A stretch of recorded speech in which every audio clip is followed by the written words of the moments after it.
స్వామి దర్శనం కోసం నాకైతే 16 గంటలైతే పట్టింది. నేనైతే నా ఫ్యామిలీతో కలిసి తిరుపతి అయితే బయలుదేరాను. తిరుపతి వెళ్ళడానికి మేమైతే పలాస నుంచి అయితే స్టార్ట్ అయ్యాము. మేము ఎక్కిన ట్రైన్ తిరుపతిలో దిగడానికి 23 గంటలు పట్టింది. తిరుపతిలో నైట్ స్టే చేసి మార్నింగ్ బయలుదేరాము.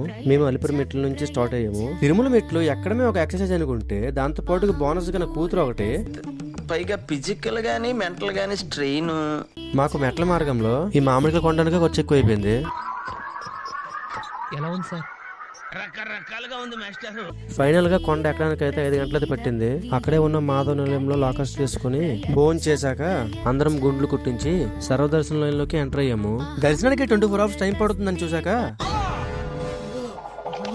ఏ మాటకి ఆ మాట గానీ లైన్ లో మాత్రం పాలు కిచిడి ఇవన్నీ మాత్రం సర్వ్ చేశారు. దర్శనానికి 24 అవర్స్ అనుకున్నా గానీ 16 అవర్స్ లో దర్శనం అయిపోయింది. అక్కడ లాడు తీసుకుని దాని తర్వాత శ్రీకాళహస్తి సింహాచలం దర్శించుకుని ఇంటికైతే వచ్చేసాము.